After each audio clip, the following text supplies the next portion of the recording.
जय जगन्नाथ दर्शक बंधु वास्तु ज्ञान टीवी यूट्यूब चैनल को आपण मान को स्वागत।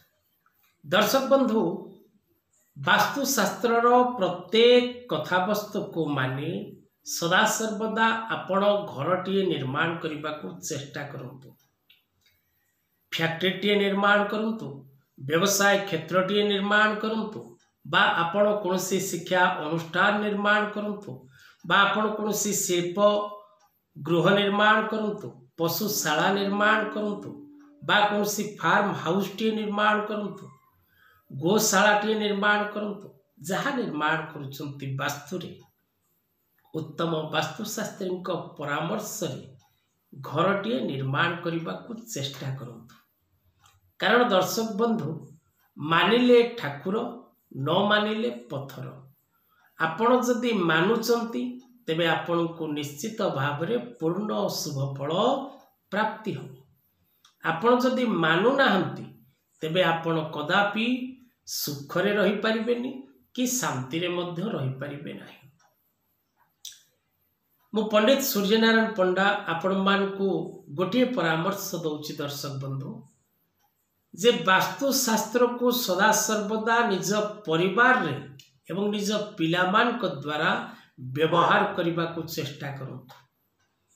जो गृह रे वास्तु दोष रही, जो घर मध्य वास्तुजनित प्रभाव रही एवं वास्तुर कुप्रभाव गृहकर्ता नानादि प्रकार दुख भोग करुचंती, से घर मध्य कौन करिवे एपरि सहज एवं सरल उपाय जो उपाय करने द्वारा आपण गृह मध्य सृष्टि होथिबा अशांत वास्तुर प्रभाव आपण को मिलिबो मुक्ति।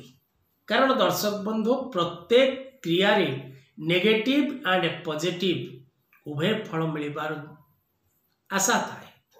कोटी शुभ फल मिले, कोटी अशुभ फल मिले, positive result and negative result.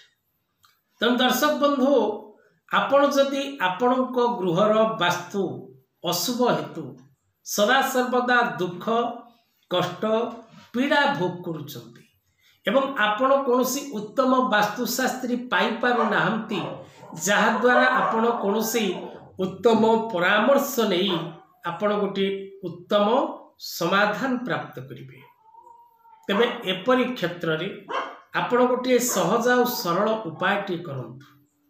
निज घरर मंगल पाई जदि आपण चिंतित तेबे उपायटी को करंतु। निश्चित भाव रे दर्शक बंधु आपण सफलता लाभ करिवे। दर्शक बंधु जदि आपण गृह रे सदा सर्वदा अशांति लगी रहुताए, पिला मानकर शिक्षागत योग्यता थाई सेमाने कोनोसी कर्म करि न पारु थांती, पिला मानकर वयसाधिक हेलाणी विवाह हेई पारुनी, आपण जेते रोजगार कले मध्य नियंट रहुछि एवं बिना कारण रे परलोक बा आपणकर पड़ोसी लोक शत्रु होचंती। ए समय रे आपण गोटे छोटिया उपाय करंतु। भक्ति विश्वास और श्रद्धा उपाय करबा पूर्वरु रहिबा दरकार। कारण आमर जदि भक्ति रहिबनी, विश्वास रहिबनी, श्रद्धा रहिबनी, विश्वास बिनु कर्म जेते फल न फले कदाचिते।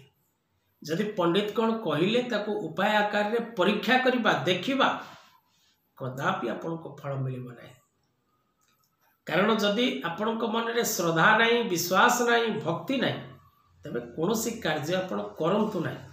दुख भोगुचंती भोगंतु जेते दिन पर्यंत आपणकर भोगिबार अछि। आ जदि विश्वास अछि, वास्तु ज्ञान टीवी चैनल रो उपस्थापक कथारे आपणकर भरोसा अछि, तेबे उपाय करंतु, सफलता निश्चित भाव रे आपण प्राप्त करिवे। उपाय तो होछि दर्शक बंधु प्रत्येक दिन सकाळ एवं संध्या समय रे कतारे नड़िया कतारे आपण झुणा पकेइबे। से झुणारे गोटे मार्केट रे पूजा दुकान रे गोटे धूप मिले जहाँ को दशांग धूप कहा जाए। जदि ओरिजिनल दशांग धूप आपण को न मिले तेबे तले दिया जाइथिबा नंबर रे जोगाजोग करिवे आपण को एड्रेस रे धूप पहुंची। तेणु दशांग धूप संध्या समय रे एवं सकाळ समय रे नड़िया कतारे किछि झुणा किछि गाई घिओ एवं दशांग धूप सकाळ एवं संध्या ए दुईटी समय रे आपण निज घरर समस्त कोठरी मध्य रे ए धूपटी को देवे एवं आपण निज घरर ईशान्य कोणर भीतर पट एवं बाहर पट ए दुई पट को परिष्कार परिच्छन्न रखिबे। अलिया आवर्जना विहीन भाव रे आपणक घरर ईशान्य कोण रहिबा दरकार एवं प्रत्येक दिन आपण निज पूजा गृह रे घरर मुख्य कर्ता हुंतु बा कर्ती हुंतु जदि बाबा माँ पाठ पढ़िचंती बा सेमानक पाखरे समय अछि बा नाही पिला माने मध्य भागवत बा श्रीमद् भगवत गीता पाठ करिबा उचित एवं प्रत्येक दिन से गृहर प्रत्येक सदस्य बा घरर मुख्य कर्ता हनुमान चालीसा सकाळ एवं संध्या समय रे पाठ करंतु। एथिरे आपणकर कोनोसी खर्च होबार नाही जेपर्यंत आपण निजर वास्तु को संशोधन करि न पारिछंती बा संशोधन करिबा पई अर्थर आवश्यक अछि।